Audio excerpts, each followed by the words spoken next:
shortcomings unto your son. Now I'm made righteous, I'm pure on your side. All my history falls to the side. It's not once, it's not twice, it's for life. Oh, who am I that you raised in your life? And my heart should know with you. All that I am is yours, keeper of all my heart. Jesus, how I adore thee, all my everything. Jesus, you saved my soul. Lord, I am so grateful. All that I am, I give you, God, my precious, mighty King.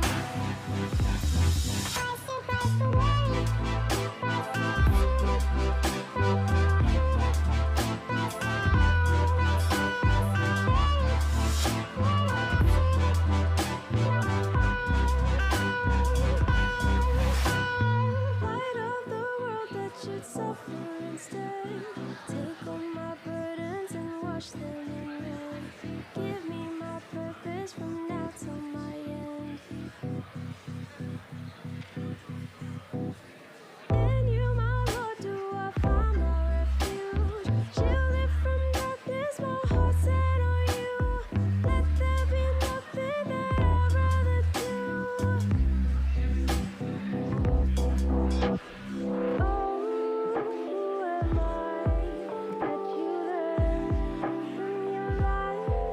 And my heart should know all that I am is yours, keeper of all my heart. Jesus, how I adore thee, all my everything. Jesus, you saved my soul. Lord, I am so grateful. All that I am, I give you, God, my precious, mighty King.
Hey, I know it feels like an emotional roller coaster being a teenager.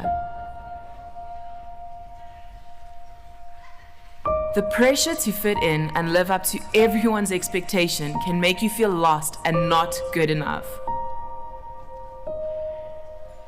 Anxiety can grip your heart, making it harder to catch your breath and find peace. Depression can cast a heavy cloud over you, making it difficult to find joy and hope. Feeling lonely in a crowded world can be tough. The pressure to excel in school can drain your energy and make you feel overwhelmed. Comparing yourself to others on social media can make you doubt your worth and feel feelings of insecurity. Family life can be hard and overwhelming when emotions flood in and you're left feeling like you're drowning in a sea of thoughts. The challenges may seem unbeatable, but remember, within you lies a strength waiting to be awakened.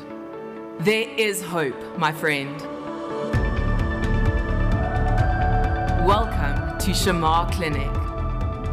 By reaching out and seeking support, you can start your journey towards healing and growth. With the right tools, guidance, and understanding, we can help you to overcome your struggles through individual support. You can engage in one of our group sessions and programs. Together, we can create a world that values and supports each one of us. Therapy and support at Shamar Clinic includes your interests and hobbies such as art, exercise, the outdoors, cooking, dance, and so much more. If you're in distress, don't hesitate to reach out. There are people and resources available to support you on your journey towards the life that you want for yourself. You're not alone. Together, we can figure this out. It's time to step out in courage to step into freedom. And if you ask for help, we will be here to help you. You are stronger than you think.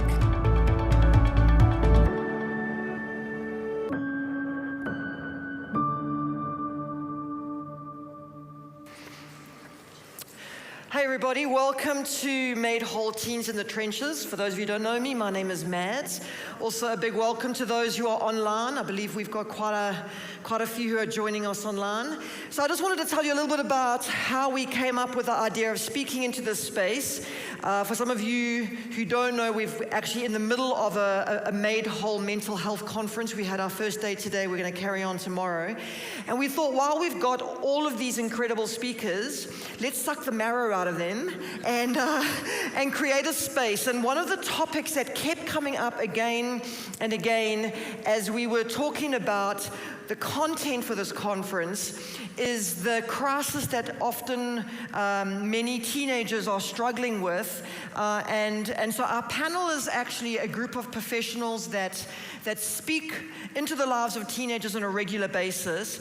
And we want to just have an open discussion, talking into what are we seeing in the counseling room, what are some of the escaping behaviors that teenagers are coming to therapy with, what are some of the root issues that are driving those spaces, and how can we more effectively help and speak life into the space? Because I think we live in a world where it's safe to say there are no absolutes anymore. And it's very confusing. I'm originally from Durban, and one of the things I realized when I moved to Joburg is that you don't want to run out of data when you're up here. In Durban, you're either north, south, west, or swimming. In Joburg, if you run out of data, you just get lost. And that feeling of anxiety when you have no true north, it can be incredibly overwhelming. And when things are so rapidly changing around what's right, what's wrong, what's in, what's out, and not even knowing what to stand on is causing massive anxiety in the world we live in. So I'm going to ask the panel to come up, and we're going to introduce them to you, and then we're going to be just having a general conversation for the next hour and a half. And then in the last half an hour, there's going to be a number that's going to come up on the screen. Well, it can actually come up now. You can check it out, save the number if you want to. And then the last half an hour tonight is going to be an open Q&A through WhatsApp.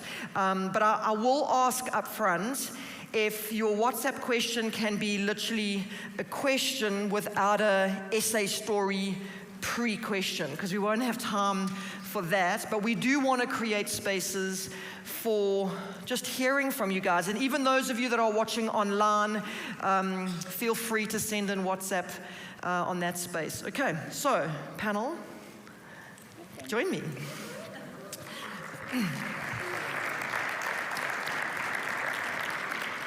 Take a seat. I don't need that, so I don't want to take that one across. Okay. Yeah, you can sit wherever. Do you want to sit next to your wife? No, I'll go sit in the end. You sit. Oh, why? Because, I don't know. Then I... These are our therapists. They can't even find a chair. It's all right, we're in safe hands tonight, I promise you. Okay, are you all good? Very emotional.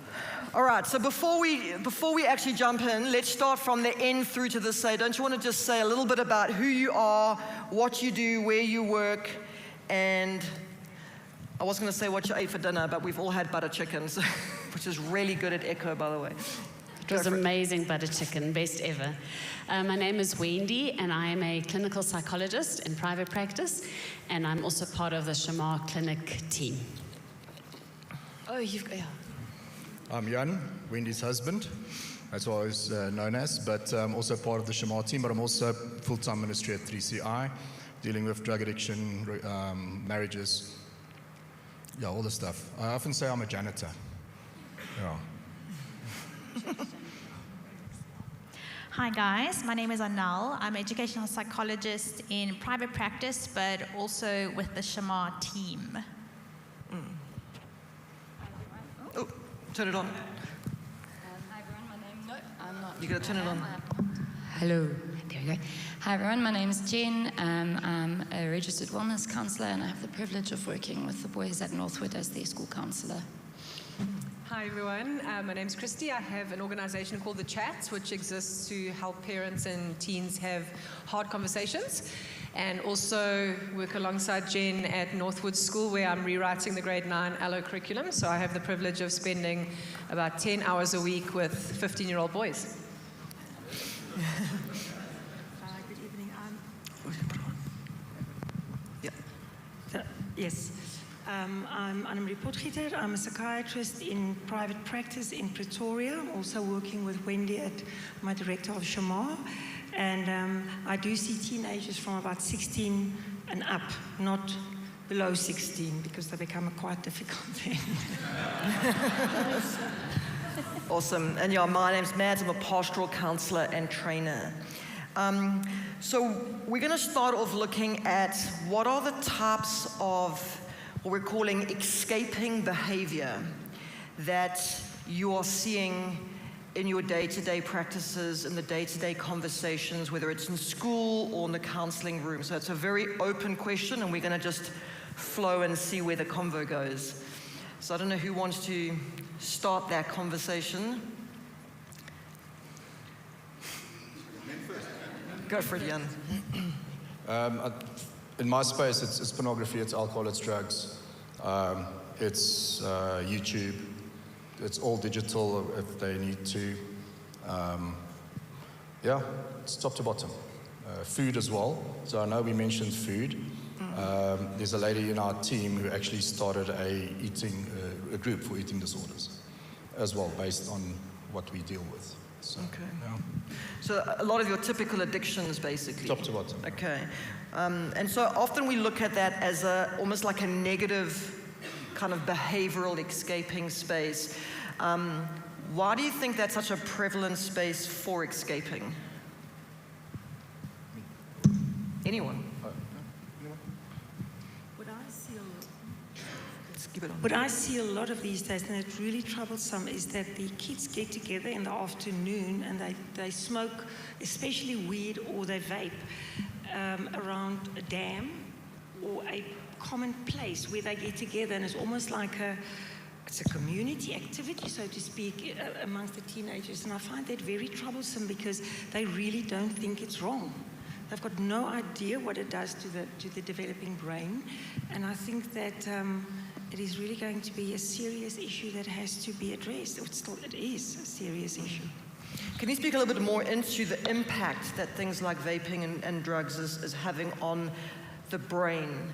And I think sometimes we forget that the brain and the mind are two different things. So from an organ perspective, what are some of those impacts? Well, I think the important thing is about cannabis at the moment, that we know in psychiatry it may be legalized in the country, but it still has huge implications in terms of causing.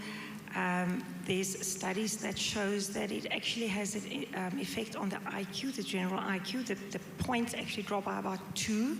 If you look at the general IQ, if a child has been using or a teenager has been using cannabis for a long time, it definitely has a negative effect on concentration. It gives them what we call amotivational syndrome, that they actually just feel indifferent. They don't want to work anymore. And I find it interesting when they argue with you, they say it doesn't do anything. They can bring me studies and all the blogs in the world that tells you it's good to use it. But once they stop, after a couple of months, they tell me, I never knew this is what it actually does to me. And I think it's a very, very serious issue. The fact that people, or especially teenagers, underestimate the effect of cannabis, but alcohol as well. And if you see, if people, especially if we start treating them, the combination of medication with toxic substances is also obviously a major issue. Vaping, I don't think we really know what it does to the brain. We do know at the moment that it's serious in terms of the implications for the lungs. There are quite a good number of studies, and I think in New Zealand at the moment there are huge campaigns in the schools at the moment they predict that that's the next epidemic in the world, or the pandemic is vaping. So I think it's really something that we have to be aware of, and it's not a safe habit. It's a serious addiction with long-term implications. I think that's what we will know in the long run. Can I just add, everybody's worried about the vaping, which it is, but they're also getting laced with opioids. Yeah. So everybody says, oh, vaping this, vaping that, and I'm going, guys, some of these kids are actually being basically given drugs by these vapes being laced. And that's what we're missing. So the cheap vapes that and the ones used, well, what stops them from actually putting in other substances in there? So we need to actually look, they're not addicted to vaping, it's what's inside. Yes, it's tobacco or nicotine or whatever, but it could also be other stuff. And that's what I've picked up. Yeah. Go, Jen. In my sort of time with the boys that I get to spend time with, a lot of them are doing it for 2 reasons. Belonging or boredom. A lot of them will start vaping, taking drugs, sort of those escaping behaviors because they want to be part of the group. They want to feel like they are accepted by their peers, so they won't necessarily want to vape or want to take drugs. It's not something that they feel they need or that they will become addicted to. The addiction is not something that they anticipate. I think a lot of them also think that they have control and power, and they think that they'll do it just this once because it will help them to fit in or they'll be seen and accepted. And then once they've started, and as you say, the addictive properties are something they don't see and they underestimate. A lot of them become addicted, and then it's a cycle that they don't know how to break. And then the second thing that I'm seeing is just boredom. Some of them are experimenting out of sheer boredom and lack of parental control. So they have this opportunity to experiment, and then they get caught in a cycle that they have no ability to break out of, and they don't have the support structures to assist them in that. Okay. I just want to add, I think you're touching on something that I see a lot in schools, and I think it's more something for teachers to become aware of, is in the school where I run a private practice, I've seen when new kids come into the school, that sense of belonging is really difficult, especially if you have a school that's got a lot of niches and pockets of people who are, and friends who are quite established. These kids can't find a way in. And unless a school runs a program that allows these kids to actually integrate into existing friendship circles, they find their own ways. And most of the times it is actually engaging in behaviors that is not healthy or helpful. But it's something that makes them all of a sudden relatable. And then they actually end up creating patterns of behavior that they don't believe in, but it's the only way to actually engage socially. And unless teachers and parents are aware of that, it actually just creates this very negative cycle of kids ending up doing things they shouldn't be doing, and it's just because they want to belong to something. Okay. So we can hear that there's a common theme often, around around a sense of who am I, where do I fit, where do I belong? And often what happens is, we know the first 6 years of life is all about mom, the next 6 years of life is all about dad, the next 6 years is all about your peers. And you've got peers looking to peers, trying to answer the same question, like, who am I? But the person that you're looking to for the answer is also asking the same question, who am I? And so you're just looking for that strongest voice that starts to lead the way in terms of some kind of behavior, and then everybody follows. And everyone's desperate to know, is this my place? Will I be accepted? And there's a fear of stepping out and appearing to be slightly different, because then I might get outed, rejected, and all that kind of stuff. So let's talk around almost the culture around who dictates the voice. Who dictates the culture? Who dictates what is right, what is in? And that shifts so quickly, which obviously creates higher anxiety. Speak a little bit into that space. What are you seeing? I think there are so many voices that our kids are surrounded by daily. There's our cell phones and any and all technology that they are exposed to. And I feel as a mom, our eldest is in grade 8. Some of the other panel members also have kind of teenage kids. And I often wonder, when our children are in certain situations, whose voice is it that they hear in their minds? Because you know how we, as adults, are even in situations and we kind of hear a voice or a prompting. And I wonder if it's the friends, or if it's social media, or if it's the Instagram likes, or if my voice as a mom and his voice as a dad still features in their minds. And one of the things we have felt has been quite helpful, and I think Christy spoke to it earlier today as well, is in the evenings, especially with the older two, because they're both teenagers, because they're girls, I spend a bit of longer time with them, and we call it chat time. And during that time, I'm asking those types of questions that make teenagers go like, oh, Mom, are you serious? Are you really going to ask this? But what I am hoping for is that my voice will still count for something when they go to school the next day and they're faced with the things that they discussed with us the night before. Otherwise, there's no reference point.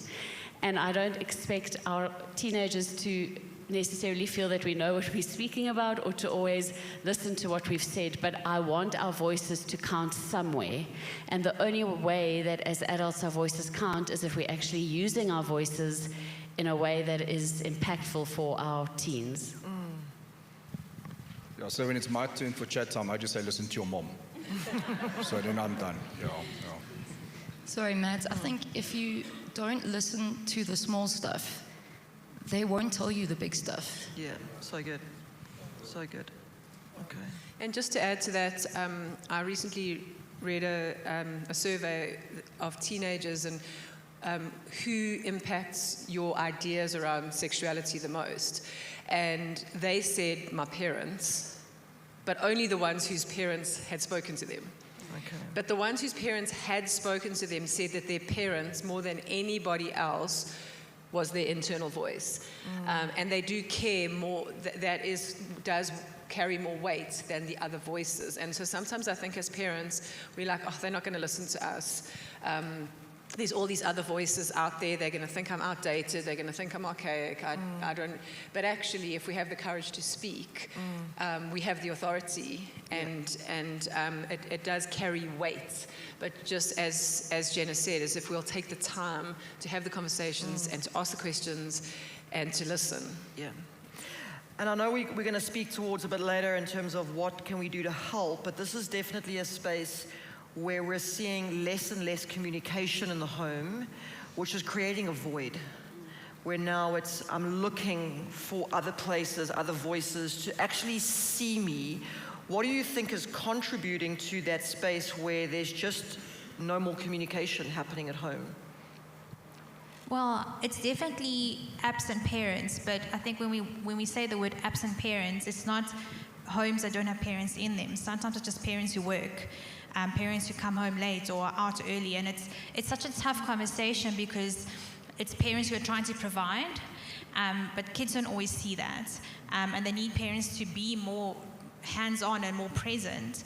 And that again is a conversation to have with a child, to say, you know, this is my work structure, this is how I'm providing for us, but it's creating spaces outside of that where you are then present, or like you guys do, it's creating a intentional time where you do get to connect with your child, even if it's just once a week, if that's all you have time to do. I think the same goes for teachers. We've recently done, with our practice training for teachers at the school we're at, to support teens more emotionally. And the biggest thing that we try to communicate is that you have to be present. You have to create a space where you're just willing to listen, and where you're just willing to ask questions, but not for the sake of, you know, prying, but to understand what they're thinking, because they're still trying to figure it out. They've got a million questions and going in a million directions, especially about sexuality, and that's just their thought processes unpacking themselves, and they just want you as a parent to be like, I hear what you're saying and I recognize the things that you're thinking about. Where can I help you? What advice do you want? Do you even want advice right now, or just want someone to hear me? Okay. Another topic of, go for it. I was just going to agree with that and just say that, you know, often we talk about the teenagers and digital addiction, but I think a lot of teenagers I speak to, they talk about the digital distraction that their parents are struggling with, and that there's some interesting conversations going on now about, is this generation going to kick back against social media because they don't want to become the digitally distracted parents that they have. And studies showed recently that babies are starting to learn to talk later than ever.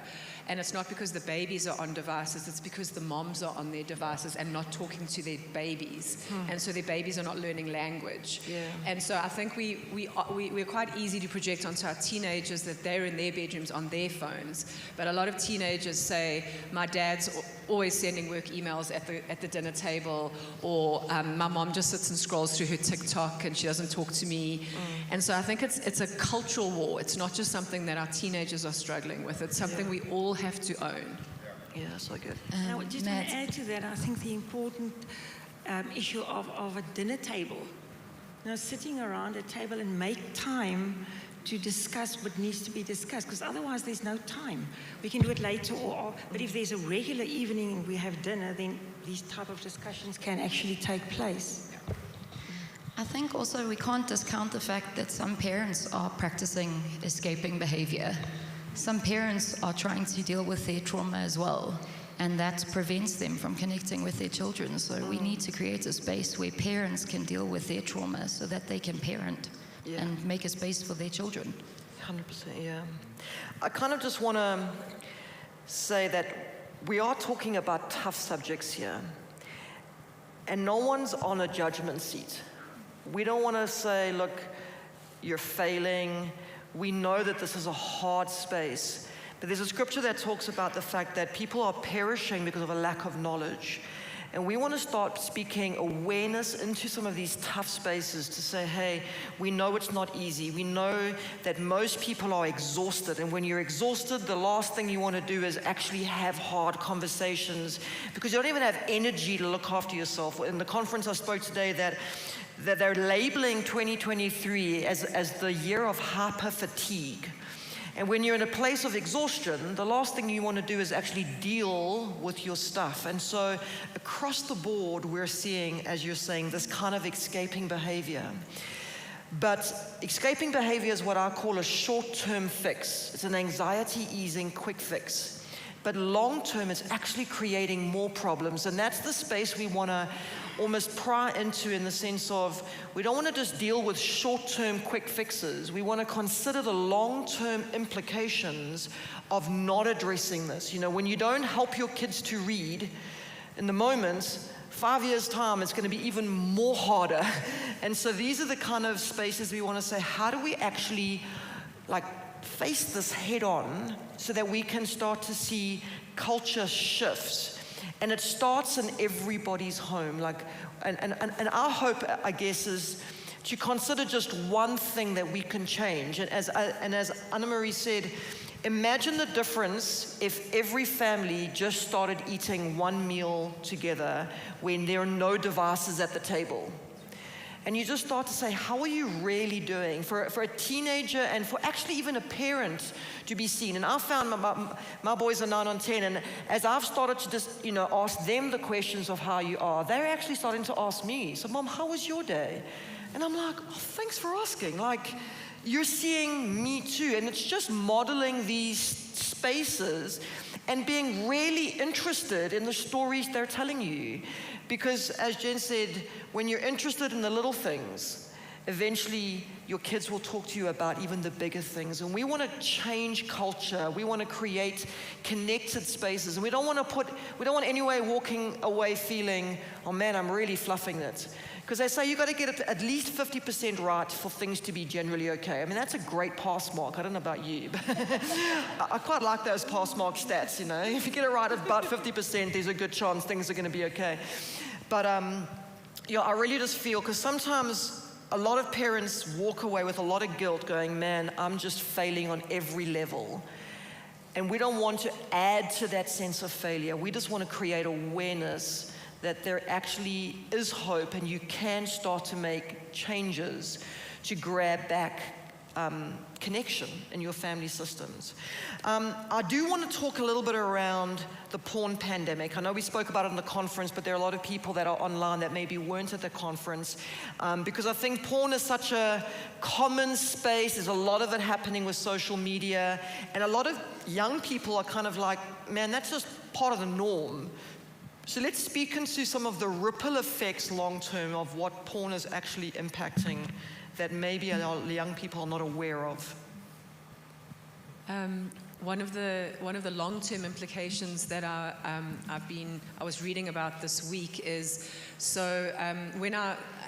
specifically, obviously we know that porn is impacting both boys and girls, men and women, but I was reading specifically about the impacts on men and boys, and so when we tell our boys, go and sit in a room by yourself, consume this, one of the things that it's doing is that it's actually impacting them as young men. There's an article I read that said, why are so many young men single and sexless? And what this article was saying is that as you watch porn through your teen years and you get your sexual satisfaction from there, it affects your brain so profoundly. So if you look just at sociology, men generally want to become successful so that they can get the girl, right? Mm. But if you've got the girl on a screen, you've got no need to be ambitious, to go to university, to get a job, to get the car, and so it's actually, there's this generation of men who have no desire or need to even date because they've numbed themselves from those very important social steps that actually build our society. So we might think it's just some boys having fun, but the long-term thing is we are seeing this first generation that's come through with porn in their pockets, so many of them completely unable to even motivate themselves to get jobs, go out, because they can just pay an OnlyFans account and just get sex at home. And so they don't need to woo or date or succeed or thrive because they're getting their needs met in this very damaging, dark, like fake, twisted version of what they should be enjoying. Speaking to objectification. Yeah. I think the big, well, I don't think I know, the biggest impact of pornography in these young men in their futures is, all I've seen is devastation. There's no 10 points you can put other than devastation, humiliation, and absolute shame. Yeah. That's the impact, and that will echo into however long their lives are while using. We can't say that there's erectile dysfunction, we can, but all of that also is devastating. There's always someone on the other side. Yeah. The biggest thing for me is for these young men, especially when I work with them, is for them to realize, and most of the people I've heard is that that's someone's daughter they're watching on a screen. What if that was your daughter? What then? Yeah. And that's always a part where you get them to think, not to feel guilty, but to actually just go, wait a minute. Maybe there's some truth in this, that this is actually going to kill me, spiritually, emotionally, and mentally. So, yeah. Anybody else? I guess the problem with objectification is that you no longer see a person as a person. They're an object to my need, my gratification. And what we're worried about is what marriages are going to look like in years to come, where you've got two people that are looking at the other as simply a means to an end. And it kills intimacy, it kills safety, it kills connection.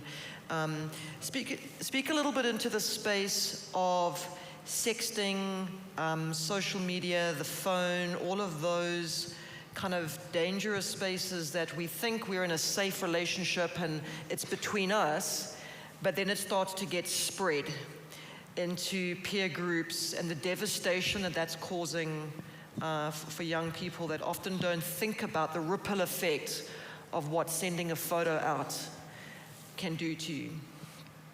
This is becoming a massive problem for our teenagers because a lot of teenagers are thinking it's fine. You know, I've heard girls say, I don't mind if there's a nude out there of me as long as it's a good one. You know, those kinds of comments, because obviously underdeveloped prefrontal cortex, don't really understand the long-term implications, but there's a lot of implications. So obviously if you're under the age of 18, you're creating child pornography, you're distributing child pornography. If you get a photograph, you are in possession of child pornography. So the first thing is it's illegal. The second thing is that a photograph that is a nude that is shared very seldom stays with the intended recipient. And if you are dating someone and they've said to you, share this photograph with me, I want to feel close to you, it'll just be us. Well, number one, science shows us that when a man looks at a naked picture, he's not looking at a human, he's looking at an object. His brain doesn't light up in recognition, it lights up in physical desire, like you said. And so that picture won't bring you closer together, it'll actually drive you further apart. And then teenage breakups are often messy, so then we often end up with a revenge porn situation where that photograph will then be shared. Social media lawyer Emma Stadler spoke about a girl who was 17 and her boyfriend asked her 57 times to send a nude, and on the 58th time she relented. So just to the teenagers out there, after time number 1, block, unfollow, done. If someone asks you for a nude, it's not the kind of person you want to be dating, so there's advice. But anyway, this girl loved him, and eventually she thought, oh, what's the harm? She sent him a video, and they had a messy breakup. He not only shared it with a lot of friends on social media, he also uploaded it to a porn site and tagged her with her name and the city where she lived. And this is not an uncommon story. This happens all the time. And so that girl, she couldn't get a job. She lost her job. She had to change her name. But this is just one case that I shared this today, that where my boys go to school, one of the 13-year-old boys shared a nude with the other boys of his girlfriend next to the hockey field to all the other boys. And so that girl might have sent it, you know, thinking that it was an intimate moment, but now your body is on display as an object for a whole bunch of other people. So, but it's becoming so normalized, and often a nude is something that will awaken a porn addiction. It seems so innocent, but then a porn, you know, is escalating, so it'll often go from there to looking for something else online. And it's also hamstringing just proper relationships, where a lot of young people are having these very intense online relationships, sharing nudes, sexting, having these very deep and meaningful conversations online, but don't know how to do those conversations, those relationships face to face. And so that kind of goes back to that article I read where if we as young people only engage online, we don't develop the skills to sacrifice, to serve, to love, to care about someone else's needs that are needed for healthy relationships. So that's why we're seeing a lot of young people now not getting married, not even dating, because they've grown up in hookup culture, which tells you how to use your body and how to do sex and all of those things, but doesn't teach you how to start and sustain a loving, mutually respectful, meaningful relationship. Sure. Speaking into that space, I know obviously the two of you did a lot of work at Northwood, and for the last 2 years they've implemented a no cell phone policy at school, in a high school with 1,300 boys. Tell us a little bit about what you've seen in terms of the change of culture over that period of pre-no phones to now post-no phones. Wow. We went from a space where connection was null and void to a space where our boys are playing ball games. Our boys notice you when you walk down the corridor. They greet you, they engage with you. Our boys are having conversations, they're laughing, they're competing with one another on the field at break. And when I say that, I'm saying from grade 8 to matric. This isn't something that is age exclusive. Before the cell phone policy, our students sat on the floor on their phones from the moment they got to school. They'd go to their lessons, they would take their phone out in our lessons, message each other sitting next to one another. They'd go to break and message each other sitting next to each other, or they'd game. And then they'd go back to their lessons, and then they'd go home. We now have a space where phones don't exist for that time frame. And if that's the only time in the day that they are not connecting to a digital space, then we're winning as far as we're concerned. We're very blessed to work in a space where our management and our leadership value relationship over what one might call technological advancement. That connection is more important, and thank you. It's not for me. We are very blessed that we have a headmaster and a management team that see teenagers and the value in them learning to connect with one another. And what it has done is it's brought back laughter to Northwood campus. And I think that is something that is so absent in the teenagers of today. They do not know how to speak to each other, and they don't know what simple social cues need to be sort of taught and need to be learned in day-to-day interactions. They don't even know how to fight and argue. I mean, normal fisticuffs and stuff like that, yes, but they need to learn how to have an argument and a debate. And that's so healthy, and that's good. And we're seeing that in the classroom now. Like, the students are engaging.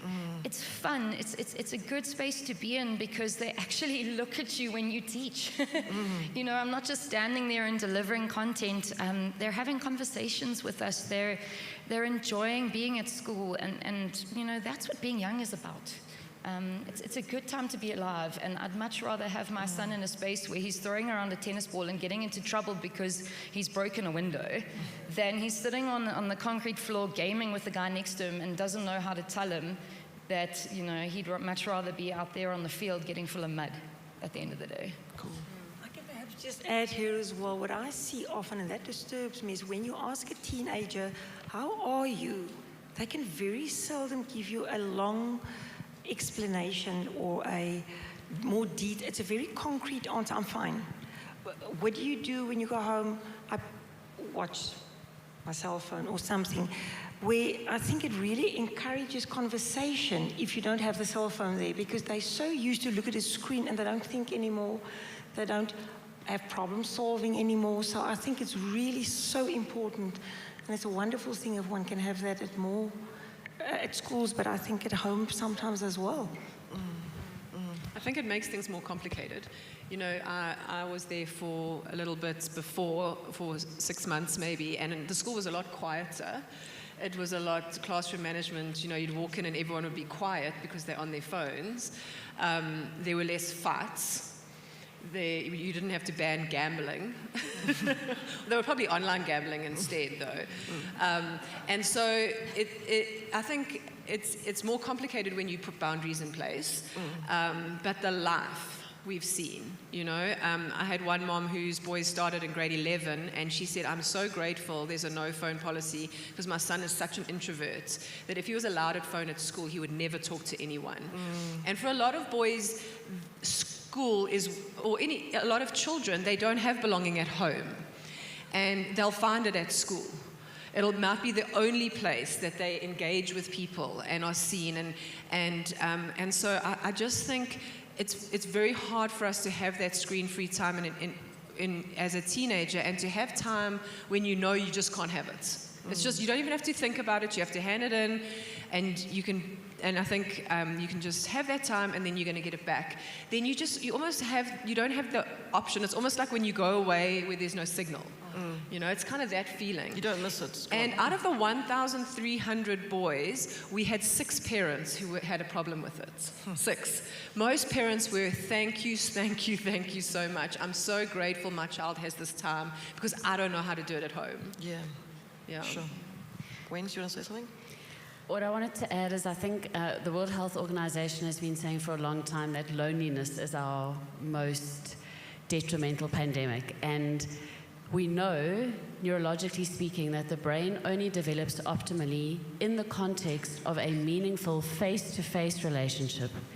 There is a bonding process, neurochemically even, that takes place when you're in relationship with another person. The bonding hormone, oxytocin, doesn't get released in the same way when you're on your phone as what it does when you have a face-to-face conversation. And we have a pandemic of loneliness, but we are going to have a devastation of loneliness if we do not start allowing our teens and our children even and us as adults to know what it means to be in connected face-to-face relationship. I think there are lots of teenagers in the auditorium, and I want to say, again, from a brain perspective, we know that there are some neurologically essential things for your brain to develop. It's to be deeply known, deeply loved, and deeply delighted in. Okay? To be known, to be loved, and to be delighted in. And at the moment, there's a false perspective on what that means. You are not known if you are known mostly over WhatsApp or online with your gaming friends. You are not loved deeply if somebody doesn't know essentially who you are. And delighted in, you spoke about objectification earlier on and the sexting. Delight is delight because I know you. I know who you are, not because I've seen your nude. And that delighted in has now become twisted into, am I being delighted in because I'm performing, or I'm sending the photographs, or I'm trending on Instagram? Are we still allowed to say trending? Sue, is that am I with the times? Trending, and we have lost what it means to be delighted in within relationship.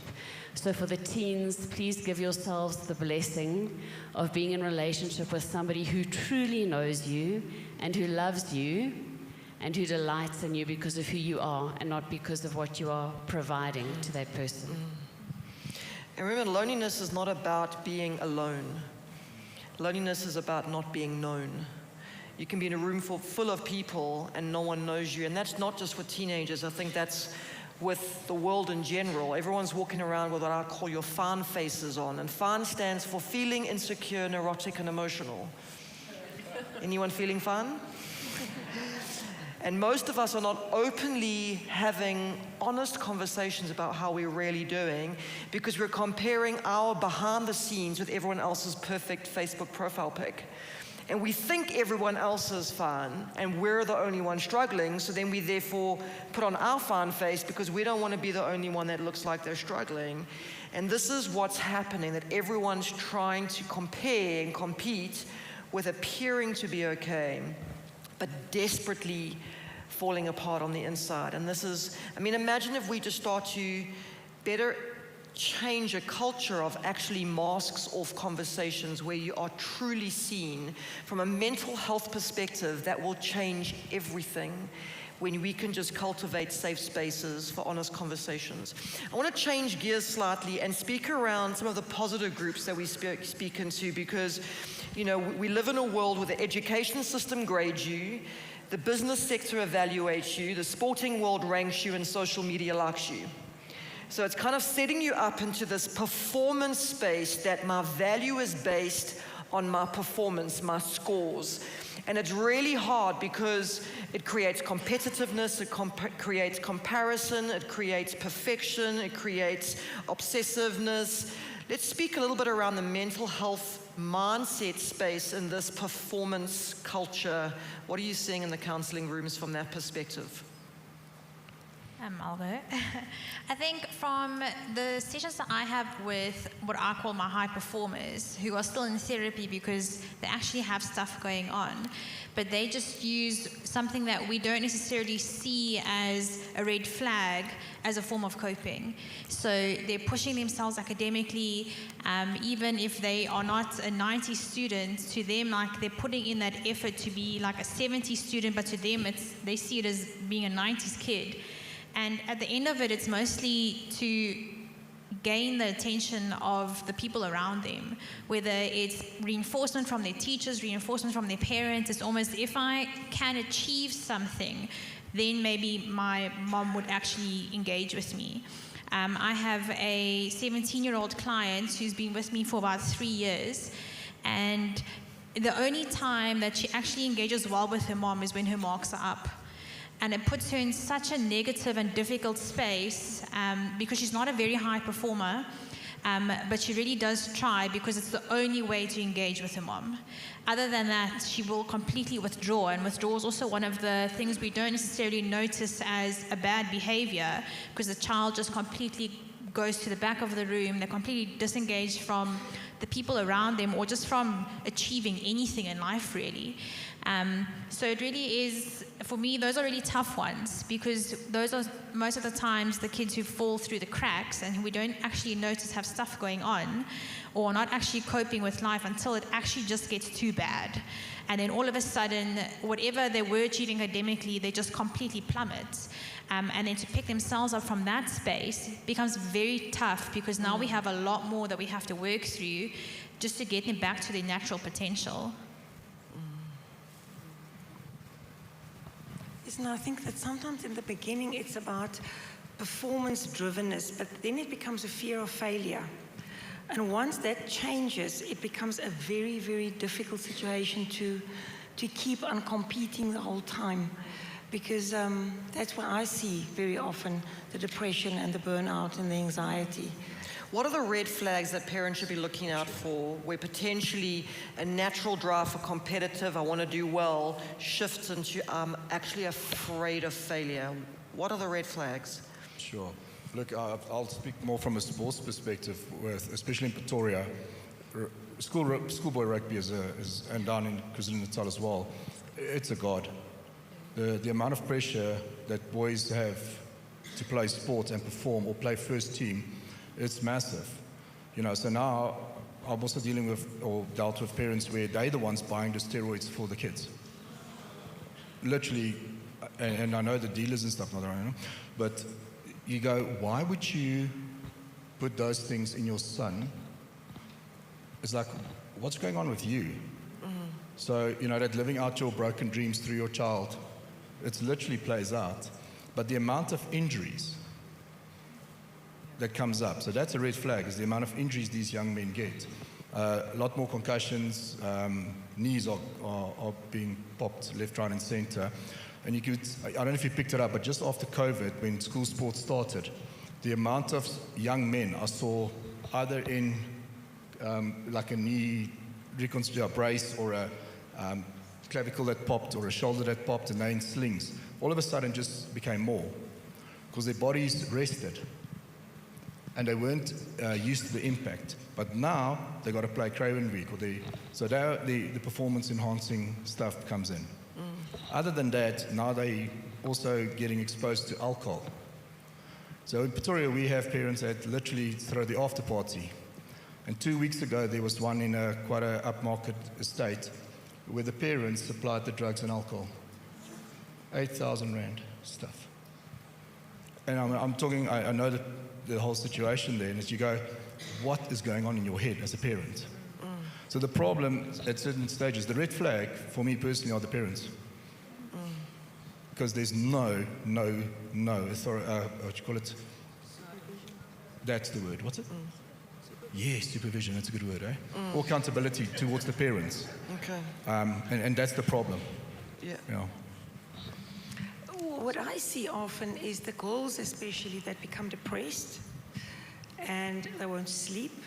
They become very anxious. They get anxiety attacks, panic attacks, and then very often physical symptoms like irritable bowel syndrome, tummy ache, headaches. And I think those are the more subtle, innocent type of symptoms that develop and not drugs and alcohol and things like that, but that's where it starts. And then obviously when they're stressed and anxious and depressed, their marks go down because they can't perform the way they want to. And then it's another vicious circle because now it becomes an even bigger problem. So that's what I see as the red flags very often is the emotional symptoms that the girls, the boys as well, but especially the girls present with. And the obsessiveness. So as soon as you see a disproportionate amount of time, energy, emotional concern over anything that is achievement orientated, then we would start growing concerned. And kids can very easily say, I've got an exam tomorrow, so I have to study until midnight. But they're not doing themselves favors by becoming that overly focused. So I think an over-focus to the detriment of other areas of their lives where you can see that balance has been lost would be a red flag. I think for me, I see the two extremes, as you say. You have the obsessive where it's hours and hours into the practice, whether it's rugby or whether it's academic or whatever it is, it's throwing yourself into that. Or it's the complete opposite of that, where it's sudden opting out of those activities that were consuming them. So if they were into rugby, it's suddenly not wanting to play at all, or suddenly not caring whether they make the A team or not, missing practices. If they were academic, suddenly it's a sudden drop in marks that you suddenly see, or they're suddenly ill and they're absent frequently. So that for me is definitely a red flag when they go from one side straight to the other. That's definitely concerning. And usually in my field of work, it's maths. So anxiety and maths is very related, and the moment you start seeing a change in a student's maths performance, that's normally where I always ask the question, what is going on emotionally? Because for maths, you're engaging in higher order thinking and a lot more complex cognitive tasks. And if you're becoming a very anxious person, you're unable to do that. So anything that's related to those types of tasks, you'll start seeing your child or the children in your classroom start struggling with that. Where other subjects or learning areas might be a little bit more stable or normal, or everything will drop a little bit, but you'll see a big drop there. And that should always be an indicator that there might be anxiety present. It's interesting, I noticed in 2021 in the counseling room with a lot of the clients that I was speaking to, two spaces that was now red flagging. One, people had gone from a very performance-driven identity kind of approach to life, and that pendulum swing all the way across to this avoidance-driven identity. And what's interesting is that COVID changed the playing fields. Before COVID, everyone knew how to operate in their kind of field of influence. Suddenly with COVID, because there were so many dynamic changes, I didn't know now how to manage the space that I found myself in, which then creates the fear of failure. And instead of facing the possibility of failure, I just completely avoid anything so I don't have to face the potential of failure. And again, that's a quick fix approach because I'm not having to deal with failure short term. But if I maintain that approach long term, then I never actually achieve anything. Both of these performance and avoidance-driven identities are actually underpinned by the same lie. And the lie is that your value is based on what you do. And when we're living in a world that has so much choice, and young people are being told that the career you potentially have when you finish high school doesn't even exist, so choose wisely what you study. Well, that's going to create automatic fear and anxiety in the sense of, how am I going to make it in the world? Which again shifts people into this, I'd rather just not try anything because then I don't have to potentially fail. And we're seeing almost excessive amount of choice is creating such fear that I'd rather not choose anything. And a lot of the schools are reporting things like, especially for those that need to choose subjects or need to choose career paths, that is creating such panic and fear over what is the right choice. And the skill of just being able to make a choice is becoming a skill that actually doesn't exist more and more and more.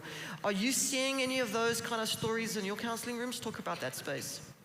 I just find it so interesting that you mentioned maths, because maths is one of those spaces that is controversial, but also we're seeing a lot of students shifting to sort of the maths literacy space, and it is a very different subject, and there's a different skill set that is employed now.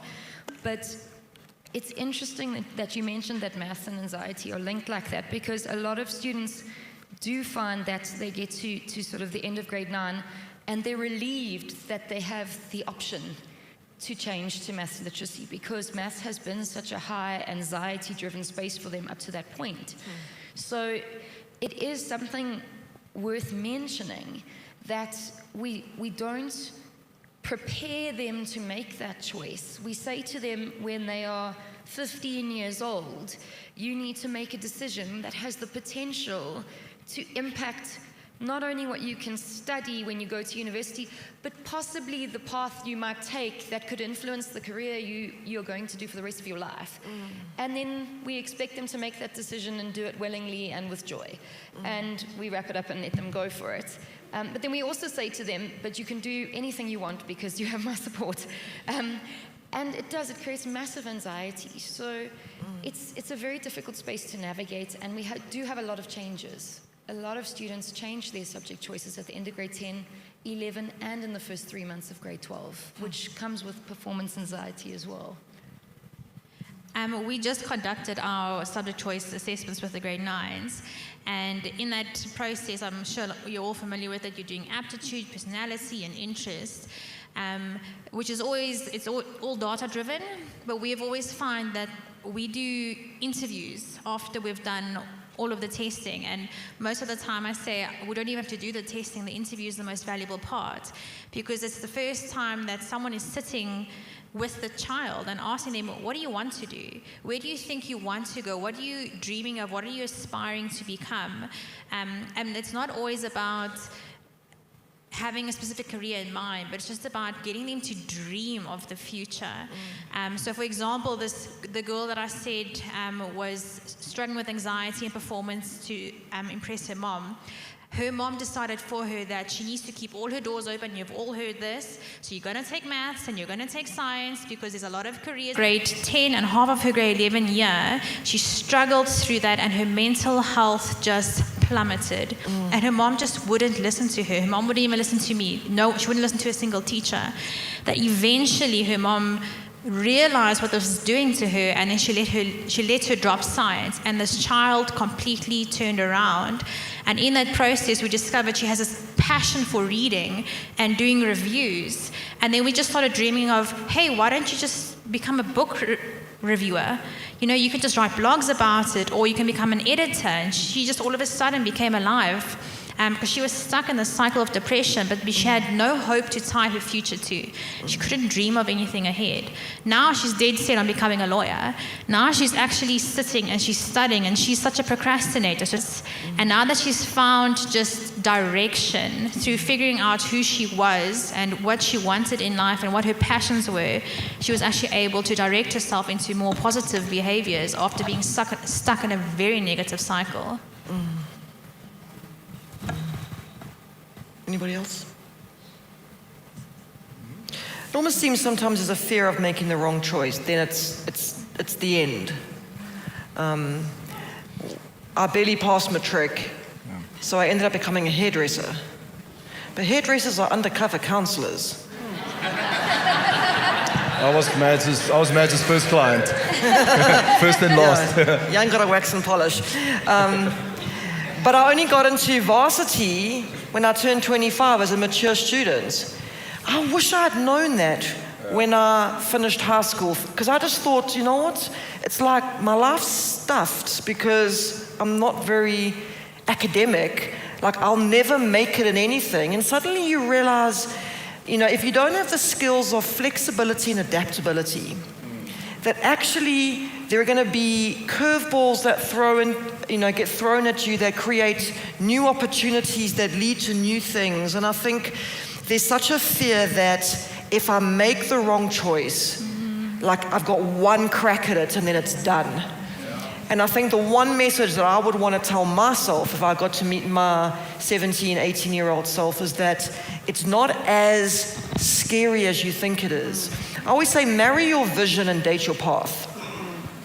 Know the kind of person you want to be in life. I want to be a person that, you know, has character and values, but how I get to places, I need to be flexible and adaptable with. And these are skill sets that will create incredible opportunities for you instead of just fear and panic. Because the minute you go into fear and panic, you automatically shut down your thinking brain, which means your creative brain shuts down, and it just kind of fuels this stuck cycle. But let's talk a little bit deeper in the sense of why are you seeing anxiety, depression, and self-harm rising so drastically amongst young people? What do you think are some of the root reasons? Big question.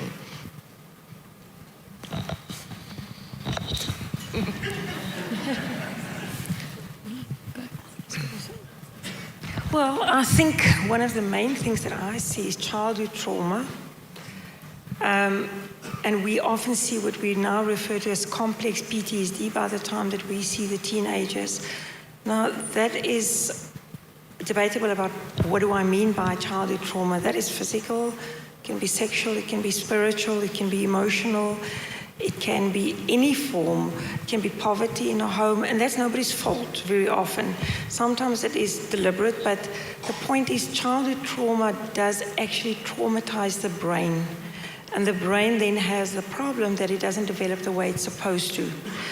And we know today, and Wendy actually alluded to it today in her talk, that trauma, continuous trauma, PTSD, actually damages the brain. So I think that is one of the most important aspects that we have with children today, is that we just live in a fallen world where trauma is, it's all around us. And unfortunately, what I often see, or some of the areas that I work in, is you have a teenage mom that have a baby. So you already sit with a teenage mom with a baby that already can't actually deal with that child. So it's one generation after the other. So I think it's a very complex thing. It's not an easy answer. But what we see in our practices very often, if we start taking a history, mostly I would think that there's something that already started happening earlier. It's not, there are acute incidences, and I think COVID played a major role, because there is a lot of bereavement that happened after COVID. There are trauma, there are families that lost financial income, there are huge implications in terms of education, and that's what we see currently. I saw when the kids went back to school that they really had a gap, that those kids that started going back to class for the first time in matric after they've missed, or grade 12, then after they've missed grade 10 and 11, they were so anxious because they didn't know whether they're going to actually be able to do it. So I think that whole COVID scenario really played a role in anxiety and depression. So those are a couple of ideas that I have. I think there are many others. Wendy? I think I'm not sure how many of you know the organization South African Depression and Anxiety Group. It is an incredible organization with many resources available. But I looked up their infographic for stats because I couldn't remember the exact number. And from 2019 to 2021, there was a 53% increase in the calls that came to SADAG for their suicide hotline. That's just one stat. We know that the amount of teenagers who were phoning in from 2019 to 2021 increased by 300%. Teenagers. And so I think it's multifaceted, as Anna-Marie said. I think all of us online in this auditorium can list at least 5 reasons why teenagers are struggling now more than ever before. But much of this will come down to a brokenness in connectivity, a connectedness to other people, whether it's through trauma, whether it's through a parent who's present but not who is not emotionally available, connections being mostly digital. And so if we look at all the things that we know around our teens, lack of consistent, attached, meaningful connection with other people becomes one of the core reasons why they are under such distress. I just wrote earlier this morning that for me personally, how I summed it up around depression is a lack of expression of the true self. Because they don't have time to actually be children. They don't have time to be because we're busy, we're always rushing. We've got to be busy. They're not allowed to show joy excessively. Be quiet, you're making a noise. But it also comes from childhood trauma and all those type of things from the parents. So the parents are so tired, they can barely tolerate their children. And that is suppressing them, and that's why they can't be their true self. And because of that, they lose their identity of the self. Who am I? So I just thought about that. I think I just echo you there so much. I think it's just a complete inability for them to see their own intrinsic value. They just don't see that they matter. Yeah. And they will do anything to try and find value and bring themselves value, whether that's in their peers, whether it's trying to get attention, positive or negative attention, whatever they can just to try and ascribe some value to who they are and their identity. Yeah. From a trauma perspective, in a sense of not knowing value, what kind of simple tips would you encourage parents? Because often as parents, when your kid's going through a bullying or pain or something, or they didn't get chosen for a sports team and there's a hurt there, there's a sense of the parent feels, well, I can't change the external impact of that, and I don't know how to address this, so I just don't address it at all. What are some effective tools that can really help alleviate some of those trauma symptoms that even a parent could engage in their child's life? The one thing I would say is don't write a false narrative. I see a lot of parents where if their child is being bullied will say to their child, oh, it's because they're jealous of you.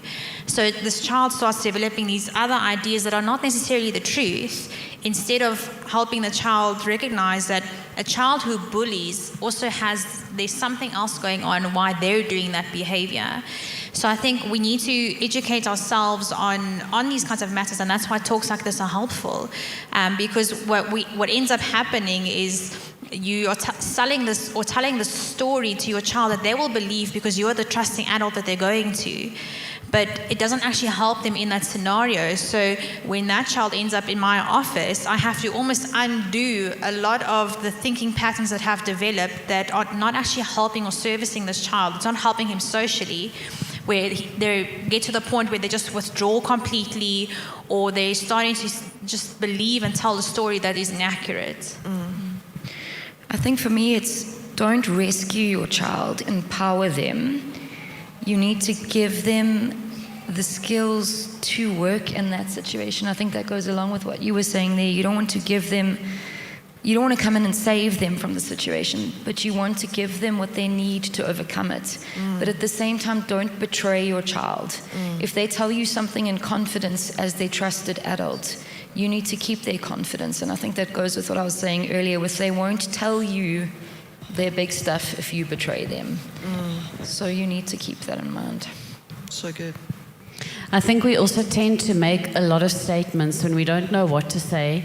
It's easy, like Anel said, to almost build a false narrative. But the other thing we do is say things like, don't worry, tomorrow you'll feel better, or life isn't about the marks that you get. We have statements that we make.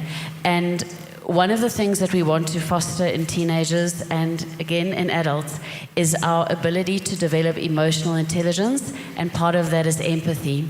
And so to say to a child, tell me, what did you feel when they didn't call your name for the team today? Asking questions, especially with teenagers, is often more effective than just making a statement because we don't know what else to say. And by asking questions, we get a perspective on their hearts that otherwise we wouldn't have. And so I would far rather be saying things like, why do you think that child is being so unkind to you? And just go deeper with the kids instead of making those brush-off statements. The other thing that's really helpful in trauma, and for those of you who work with trauma, if you work from a resilience model or from a positive psychology model, the Lord has created us with innate abilities and strengths and anointings and areas of gifting. And when in trauma, we frequently lose sight of what the Lord has already placed within us. And so we look at a problem as being overwhelming. I don't have the resources. I have no idea how I'm going to manage this. And when we're speaking to each other and to our teenagers, asking questions like, how did you manage the last time you were in such a tough situation? Forces them to think retrospectively, but it also gives them the opportunity to see what is already within them.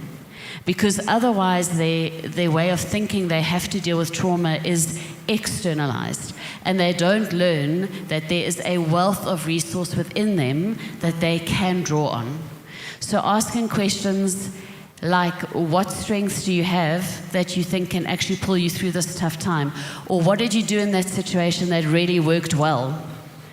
Giving them the opportunity to know more about themselves within trauma gives them the confidence to deal with trauma differently. I also think what you say, Wendy, is the important that really worked well. Giving them the opportunity to know more about themselves within trauma gives them the confidence to deal with trauma differently. I also think what you say, Wendy, is the importance of just allowing them to talk. Listen to what they say and actually hear what they're saying. Because I often find that even for us as adults, when you're really in a crisis, you don't want someone else to tell you what to do. You just sometimes, especially women, we just want to tell people, listen, this is what happened today, without your husband or someone tells you do this and this and this. And I think the teenagers very often just need to be heard. And then it's almost like a brainstorming after that you say, oh, but you've actually given all the answers just by talking. And people don't talk. What could be useful, sorry, Matt, is it's a recent thing I saw about when you're having conversations or opening channels of communication, is to even have keywords of what is that communication moment going to look like. So it's maybe asking your teenagers, what do you need? You want advice? You want advice? Do you want to vent, or just want to unload? And they kind of paint the scene for what is going to be. Because sometimes they don't want your advice. They just want to vent. They just want to unload. And they just want someone to listen.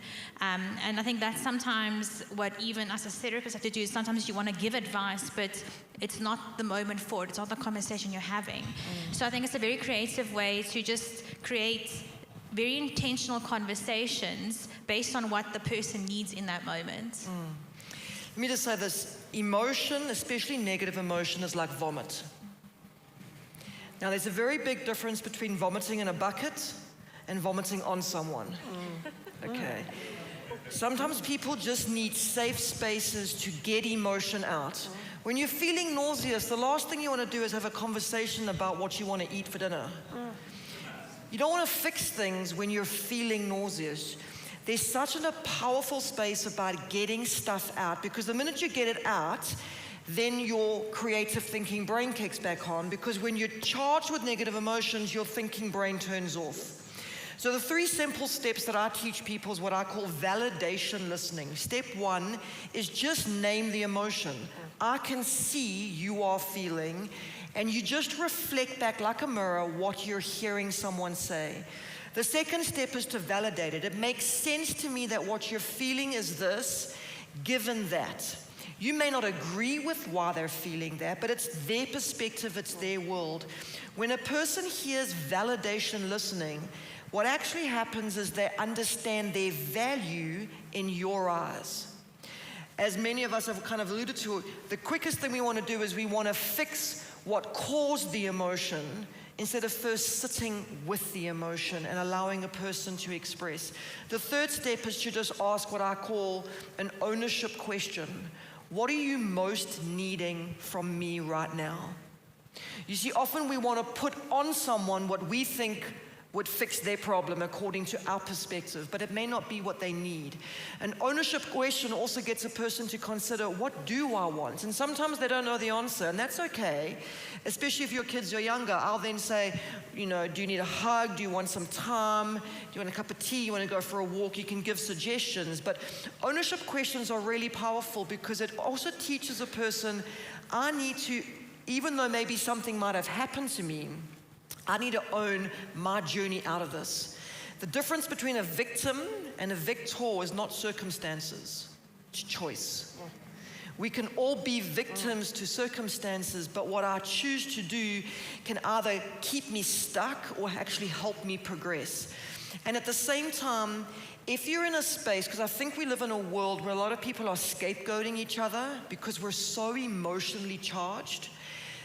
If somebody is vomiting on you, there's nothing wrong with putting in a boundary. Even with your own kids, I can see you are really angry, but speaking to me disrespectfully or using aggressive language or abusive language or even violence in the home is not acceptable. Teaching boundaries around healthy expression of emotion is a good thing. We're seeing a lot of parents that are not putting in those boundaries, and so it's almost fueling the cycle of scapegoating. And I think we live in a world where on social media, road rage, telesale people, shopping assistants are all being scapegoated. There's a saying, you know, the boss shouted at the employee came home and shouted at the wife shouted at the kids kicked the dog kicked the cat chased the mouse. There's a really angry mouse out there. That's the cycle of scapegoating. When we're feeling powerless over this situation, I will look for another situation where I feel powerful over.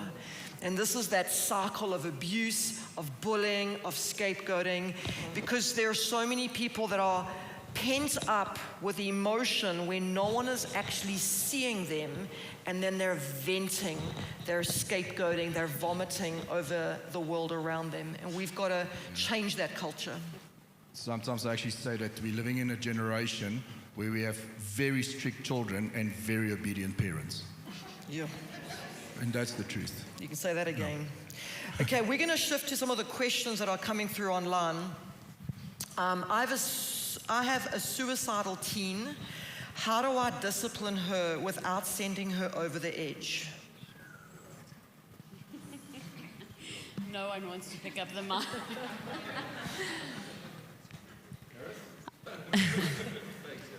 I think, firstly, I think for any parent, that space is a terrifying one. And I want to say, as a parent, and I wanted to say this earlier, sometimes our emotion is the thing that disrupts a situation where we should be focused on our child. And so I think, firstly, if your teenager is suicidal, if there's suicidal ideation, I would, it's essential that that teenager is with somebody from a professional perspective that can walk a journey with them. That's absolutely number one, because not only is that teenager then with somebody that can help them through what they're experiencing, but that professional person is also able to guide you in terms of what is helpful or unhelpful for where your teenager is. I think discipline in general, we are never disciplining the person as being shameful or bad or somebody we don't approve of. So if you are disciplining a child, when they're teenagers, I would probably use the concept of guiding and discipling, because that is what we move into in teenagehood.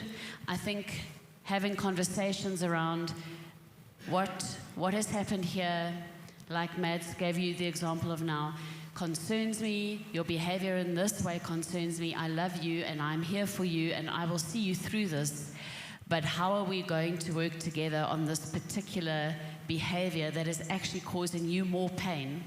Because if we're coming from a punitive space, the teens never know why they need to be discipled in the first place. But if you make it a collaborative, we need to work on this together, this behavior is detrimental, it's destructive to you. How are we going to do this alongside one another? These are the things that I can tolerate in our home and that are acceptable in our home, and these things are not acceptable in our home. Boundaries can still be in place, but it's how you put them in place, and I think it's the intent with which you put them in place.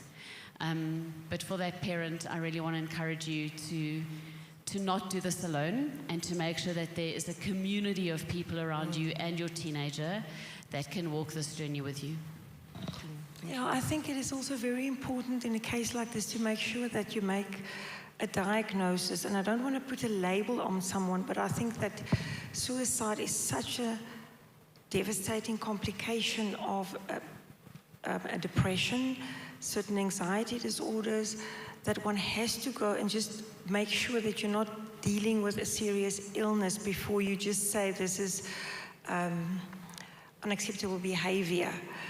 Once you've actually rooted that out and you get to a place where you know, okay, this is self-harm behavior with a different purpose than really wanting to kill myself, I think then you can move into a different category, and then you also need professional help. But for me, the most important thing, as Wendy say, is to just make 100% sure that you get professional help to help you with the initial diagnosis of what is actually happening before you just try and say, yeah, we have to discipline, or oh, it's not so bad, she only took 2 tablets or 3 tablets or whatever. Because I believe that sometimes 2 tablets can also kill someone, depending on what it is. So I would regard that as serious. Are you finding there's a blurry line between those that seriously are suicidal versus those that are using the phrase suicidal as a means of manipulation or a means of trying to actually get attention? Yes, I think that today we do distinguish between what we will call suicidal behavior, suicidal ideation, which very often is part and parcel of a serious illness. But then you do get self-harm, the cutting, that is a very common, it's almost an addiction at the moment. And it's also something that is so rampant on the social media and unfortunately quite contagious. But very often the reason why teenagers cut is not to necessarily try and commit suicide. It's because it actually alleviates the emotional pain. They say when they cut, the physical pain that they experience and sometimes the blood that they see makes them feel better, although it's a very pathological way of dealing with trauma. And unfortunately, they can die if they cut in the wrong way. It's obviously something that needs attention, but there are 2 different reasons why. I'm not even talking about a pure manipulation. Sometimes kids would not mean, I don't want to ever regard a suicide attempt as purely manipulation unless that's really been sorted out, that is the reason. But then obviously one has to implement certain strategies of how to deal with it. But the common things that we see is the real person that wants to die versus I need to cut or harm myself because it makes me feel better. That's the distinguishing between the two. A question that's come in here specifically around suicide still is, what do you do with a teen who is suicidal but doesn't want to engage in therapy? Well, if it's a if it's a suicide risk, the law says that you can admit someone against his will if he either poses a serious threat to himself or people around him. So if it is a serious situation where you think your child may actually die, then you have the right to have him admitted to an institution against his will, which is not something that we want to do. We don't like doing that, but if that's the only way to get treatment, then unfortunately that is what you have to do. Often when you do go that route and you say you've got a choice, you either allow us and you work with us to get help, or the other alternative is that you get admitted against your will, then often you may be able to negotiate the voluntary admission. But you can't leave it, unfortunately, because, the implications are quite big. How do you control your feelings as a teen without self-harming yourself or thinking that being dead is better than living? How do you control your feelings as a teen without self-harming yourself or thinking that being dead is better than living? There's a lot of pain already coming through in some of these messages, and I think people are looking for hope handles. What I have noticed with teens who are in that space is understanding the emotion. I think a lot of teenagers have big emotions and they don't understand it. And again, you have to unpack it with someone who knows a little bit more about it. Because when you understand the emotion, you understand the thoughts, and you understand the behaviors that are linked to it, which makes it something that you can now actually manage. It's one of those things of what came first, the chicken or the egg, and they're all just so interrelated, what we do and what we think and what we feel. But we always have to look at all of them together, because changing our behaviors, so the cutting or the self-harming is the easier thing to change when we're thinking of behaviors, emotions, and our thoughts. So there are lots of small practical ways of doing that, but ultimately you want to change the thought and the feeling behind it by changing the behavior. But again, for someone who ever asks that question, or if you know someone who is that, you have to walk with someone who can help and guide you along that process, because you can't unpack your emotions and your thoughts by yourself. You need a soundboard, you need someone who understands it so that they can just help you to organize those thoughts and feelings a little bit better. Okay. I also think to that person who wrote the message, often what I'll ask is, do you want to be dead? Are you trying to escape your life? Or are you trying to escape the circumstances that are causing you to feel as if you want to be dead? Because often that it would be better if I'm dead is because you need to escape a circumstance. And so to kind of round up what you were saying, Anil, I would say to you, if I had the privilege of having you in my office, there are 4 questions that I think we would go around and around and around with.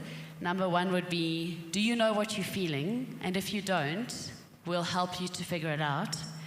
Number 2, do you know why you are feeling what you are feeling? What's causing it?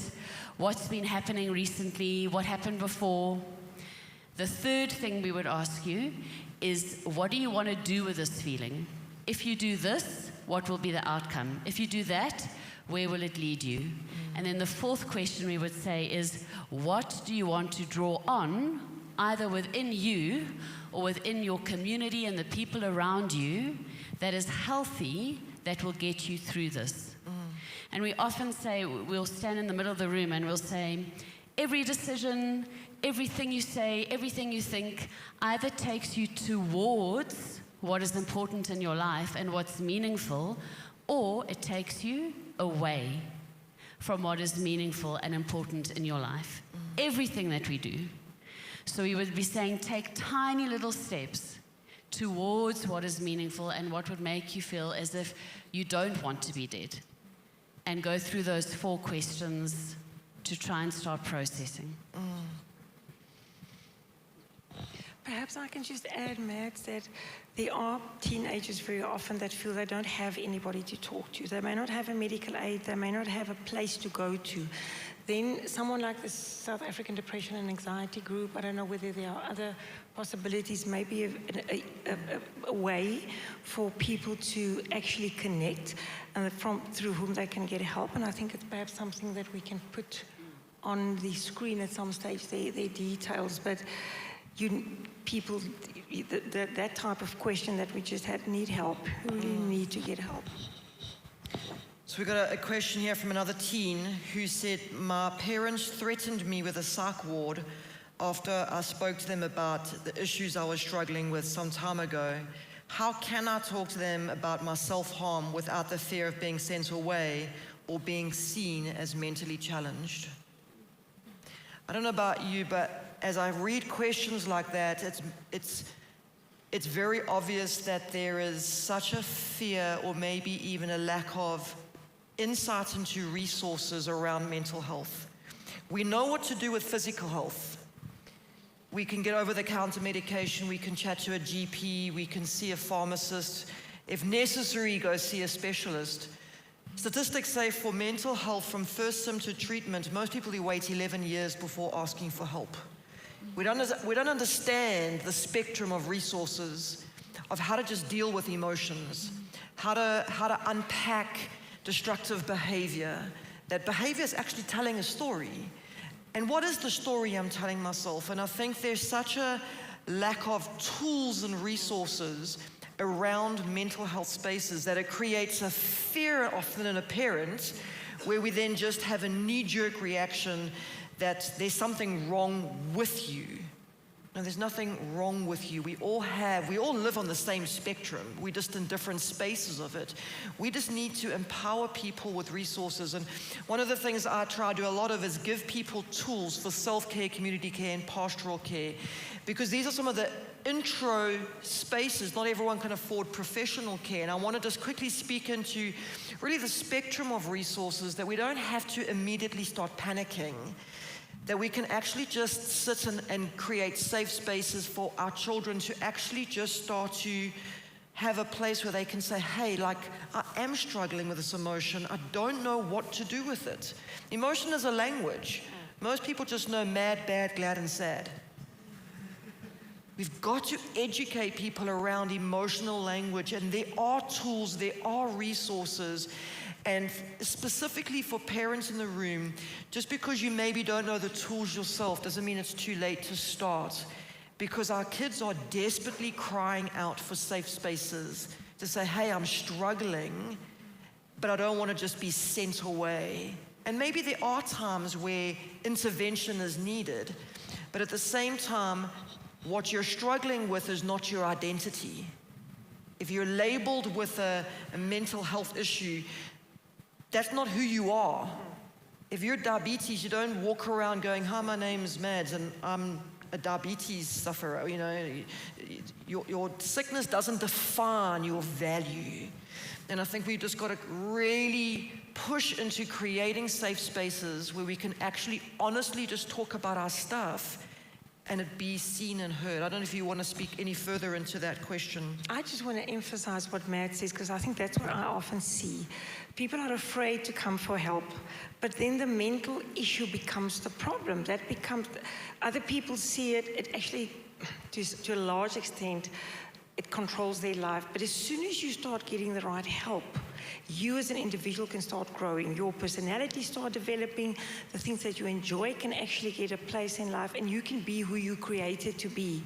But if you don't get the help, that problem becomes chronic, and the longer it is there, the more impact it has on your development as a teenager, because you still develop until you're 18, actually 25, when the brain actually really has completed its growth and its development. So it is so important for you people, the teenagers, to get the right help. And what I also want to say is, when you think, because many people come to my office and I say, okay, I'm the psychiatrist, so I actually can give you medication. And then I said, but I'm going to refer you to a psychologist. Oh, but the psychologist can do nothing for me. I don't want to go to a psychologist. They can't solve my problem. No, they can't solve your problem, but they can really help you to understand your problem and to deal with a problem. And I have not yet come across one person that I referred to a psychologist that came back and said it didn't help. But people don't understand the value of psychotherapy. And that is, as Matt said, I think it's so important not to underestimate what psychotherapy can do, because that's where you actually develop the tools to grow. And then, if you can do that, then you start discarding your diagnosis, which in the beginning we had to give you the right treatment. But you're not going to live your diagnosis unless you don't want treatment. Then the diagnosis become very much a part of who you are, because that's what comes up all the time. But if we can treat it in the beginning effectively, and you can get the right therapy and the right pastoral counseling, then you as an individual start developing in the person that you're supposed to be. I think this question's really hit on something so important, and I hear this from a lot of teenagers, is that they don't want to confide in their parents because they're scared of their parents' reaction. I love the saying that I heard a number of years ago that said, to become a parent is to make the decision to have your heart walking around outside your body for the rest of your life. And as parents, that's how we feel about our children, no matter what age they are. And so I can imagine this parent's response to their child comes out of this fear of something terrible is going to happen to my child, and I need to put them somewhere that I know they're safe. And I hear this a lot with teenagers when, for example, they encounter porn online. And I always say to young people, you know, if you come across something, you need to go and tell a trusted adult so that they can help you with it. And I promise you, 9 times out of 10, a teenager will say to me, I would never tell my parents because my parents are going to take my phone. And that's a parent's solution to the problem, is let's just take the phone away, then I've solved the problem. And actually, I always say to parents, taking a teenager's phone away has to be a last resort. There's a whole bunch of other things you do to help a child with what they've encountered, what they're struggling with, before you take their connection to their friends and that kind of thing. And I think this is the same, is as parents, we need to not parent out of fear, but out of vision, and out of, okay, how can I surround myself with the people who can help my child? Let me take a breath, say to your child, okay, I'm just going to get some advice. I'm going to speak to some people about how we can journey this, and together we'll figure out a way through it. So good. I think as a school counselor, I just have such a privilege of sitting in a space where I often have conversations with young people who can't have conversations like this with their parents. And I think one of the things that you can do to the person who sent the message is find a trusted adult who can sit with you and have this conversation until such a time as you have the dialogue you want to share with your parents. Perhaps they can give you that vocabulary. Perhaps they can equip you with the words, or you can sit together and dialogue it and frame it until you are ready to share it. And I often find that just having that space with a trusted adult, whether it be a school counselor, an aunt, or somebody in your youth, or whatever that might be for you, when you are ready to then take it to your parents, do that. But don't not have that conversation. That is more harm than good. Yeah, so good. Tim or Josh, I've just sent you the email address for SACTA. If you can put that up on the screens, that'll be great. Question, as a teen, what do I do when I'm witnessing my dad verbally abusing my mom?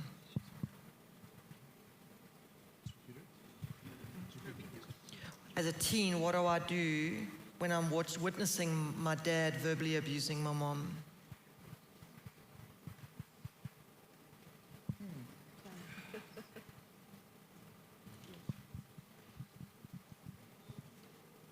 I'm not going to answer all of it because it's a very tough one to answer. I've had kids who've been in very similar situations, And most of the time, my first thing is to ensure that the child feels safe when that happens.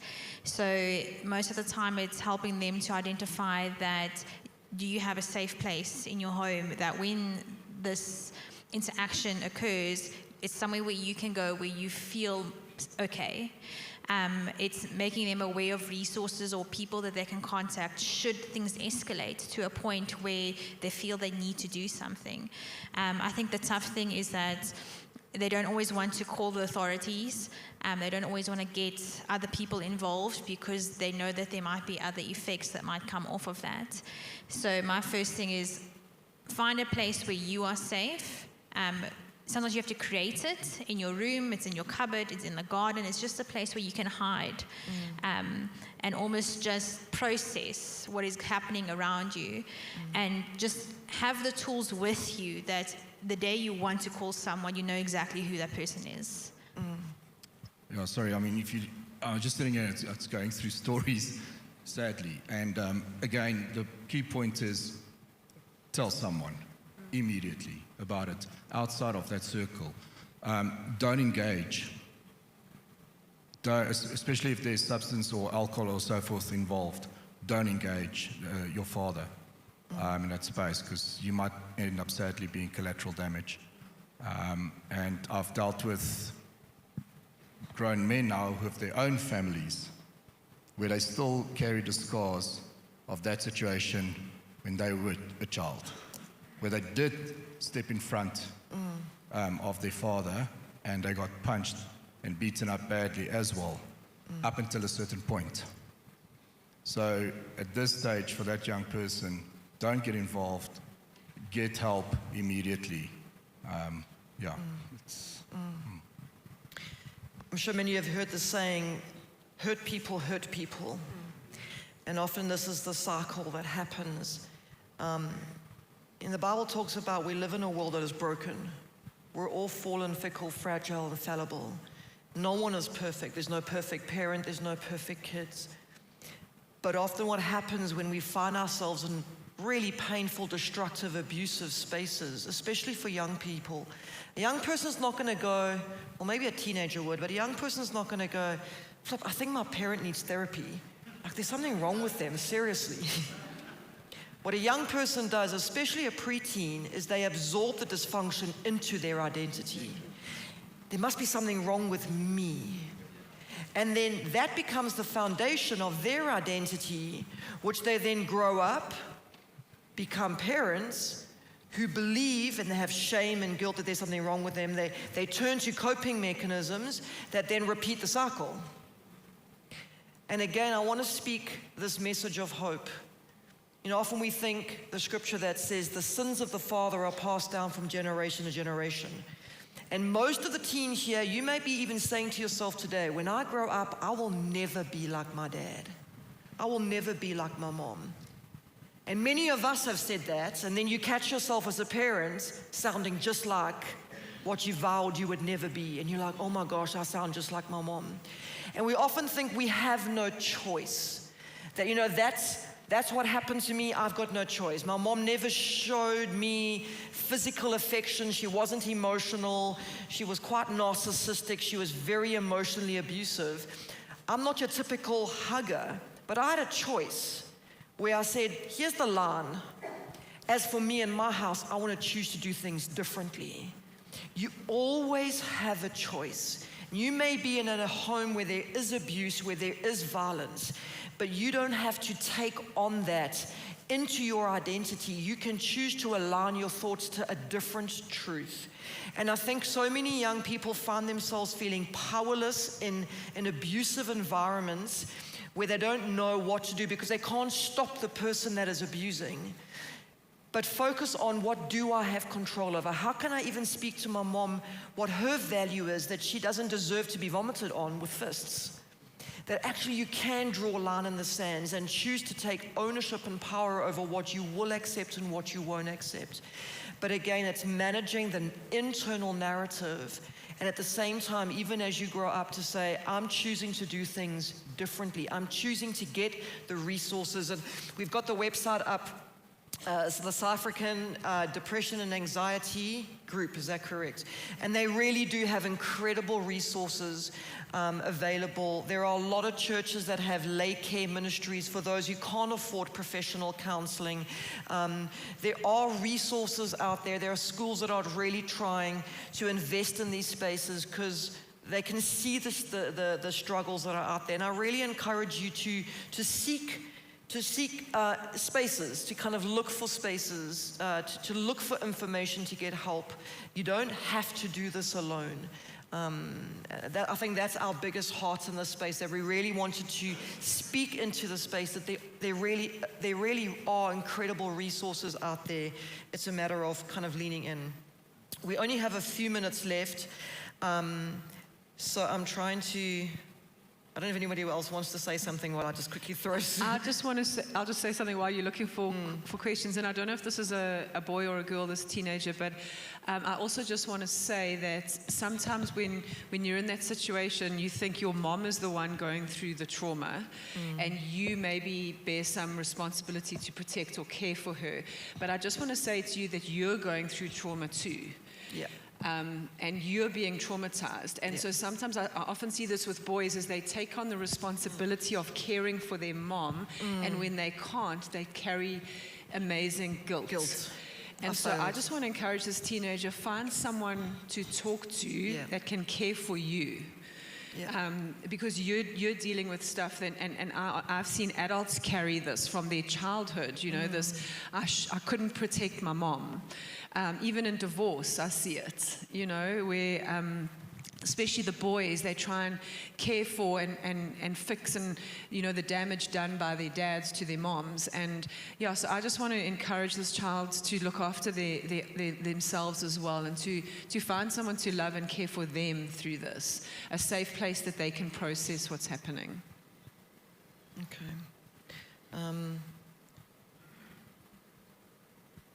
So I'm trying to, there's so many that we've kind of covered the topics already.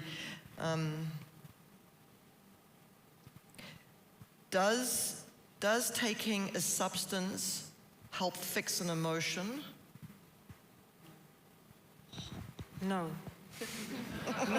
No, it creates more problems, because that is just trying to put a plaster on a huge emotional abscess, if I can put it like that. It is not going to solve your problem. It probably may lead to more substances. It may lead to more issues. And the best way to deal with that is to seek help and to get the right way, the proper way of dealing with that emotional issue, but not substances. It's a quick fix. Yeah. I think, sorry, I just want to add, I think when we use the word substance, it's also, are you self-medicating using illegal substances, or are you actually, medication is also a substance, but it's obviously, it's controlled, it's under the guidance of a healthcare professional, and sometimes that does help. Sometimes we do need to be on medication to help us deal with a lot of the emotional stuff we're going through, or the trauma. But the one thing is, it's not forever. You can definitely start off on medication to heal things or to help you to cope with it until you get to a space where you start getting weaned off it and you no longer need it. So I think that's also just the one thing to keep in mind. So I'm going to throw you all in the deep end here. I want you to think of one piece of encouragement or a message of hope that you could give either a teen or a parent, that's just to kind of speak life into a space, because we can hear there's a lot of pain. But what one message of encouragement or hope would you want to give either a teen or a parent as we wrap up?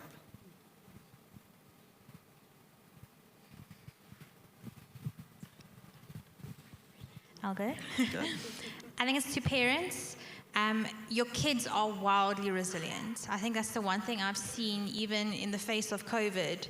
I know coming back to schools, everyone was so afraid, but working with kids, I was just so surprised to see them bounce back on their own. It's almost like there is this internal drive within them to seek the more, to be okay, to sort out their stuff so that they can actually be in a good space. So don't discredit your teen, even if they're struggling through something. They have this natural drive to want to be okay, and most of them will get there. I think whether it's teens or parents, I want to say it is never too late. And you are never too far gone. Whether it is what you're dealing with within yourself, whether it is things that you've been doing, not doing, saying, not saying as a parent, it is never too late to leave tonight making one tiny change, because that will have a cumulative change in your life. Never, never too late. And the only true way to healing is Jesus. Grab on for dear life. Just grab and hold, and you will be healed, because then He will bring people into your life that will help you in that process. So if all else, I mean, literally, we can sit here the whole night. At the end of it, it's Jesus Christ. It's the only way. So good. Thank you. I think one of the best gifts my mom ever gave me was the gift of knowing that teenagers are awesome. She used to say it all the time, and she used to open our home to so many teenagers who had nowhere else to go. And so I internalized that. And so every time teenagers get a bad rap. They really do. And you always hear this, oh, these teenagers of today, or my best is when they turn 12, they're a nightmare, but just put your head down, a nice human will pop out at 16. And I hear that all the time, where parents are just like, oh, I'm just waiting for this to pass. And I just say, I don't want one day to be robbed from me. And so my encouragement to parents is enjoy your complicated, boundary-pushing, questioning, fun, crazy teenager, and love them for where they are right now. Don't wish any time away. So good. Enjoy it. So good. For me, a lot of people say time heals. It's not time, it's love. So just love fiercely, and then the healing will come. Yes, I can just say one day at a time.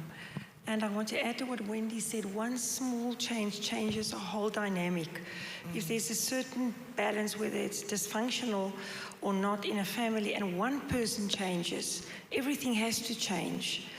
And may not be immediately, but hold on to Jesus, because he is the changer. He is going to make things possible, and I believe that that is the essence of what we're actually doing here in this conference. There's a lot of other things in between, but in the end, all of you that are here, all the teenagers that are here, do, I believe, know that there's life in Jesus, life and love, and that's where we need to end. But there's sometimes things that we have to do to get there. There are miracles, but miracles didn't happen by itself. Jesus said, I know you must throw the net out at that side, but you had to throw out the net. I will do the miracle. And he often, same with the guys with the leprosy, you are healed, but you must go and wash yourself in the Jordan. And I think that very often we wait for something to happen. We have to also take part in that process. And you have to be willing to do what it takes. And it's not always easy, but the results are good. If you can persevere, it's all about perseverance. I think we've all been through those journeys. We have a saying at our home, if you fluff it, you fix it. And I fluff it all the time. But one thing I often wished I would have heard from my mom was, I fluffed it, I'm so sorry. Because I don't know any parents, unless they're a sociopath, and there aren't that many of them around, that actually says, I vow that when my kid becomes this age, I'm going to ignore them and shame them and make them feel unloved. Just like no parent, no spouse says that on their wedding day. But it happens. It's never our heart. And I think often what we do is we judge our heart often by our capacity and our own brokenness and our own failings. And there's something so powerful about just owning it. We snap. Our capacity is worn out. We're tired. We're exhausted. We're stressed. We're struggling. We have finances. And parents, you're going to fluff it. It's okay. Just own it. Just take your kid, look them in the eye, and say, I know that the way I spoke to you was disrespectful and dishonoring. I'm so sorry. That's not my heart for you. The power of that in restoring relationships, I promise you, if you lean into that space, your kid maybe at first will be like, who are you?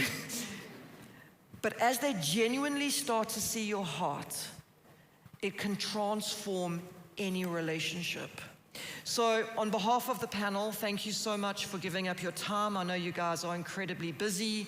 Thank you for your expertise. And we just want to, this session is being recorded. It will go up later on my website as a free resource. And we will send out the information of, if you want to connect with any of these guys in terms of as counselors, as professionals, we will try and get as many of those resources up on the website. Even on my website, Edify, I've got a list of all the churches around South Africa that do run lay care ministries where they offer pastoral counseling for those that can't afford professional counseling. The church really wants to be the hope to a world that is hurting, and there are incredible resources. So on behalf of everybody, thank you so much. Thank you for your time. Thank you for your honesty and your vulnerability in many of these questions. We're sorry that we didn't have the ability to get to all of them, but we really wanted to say thank you for leaning into this space. Okay, thanks everyone.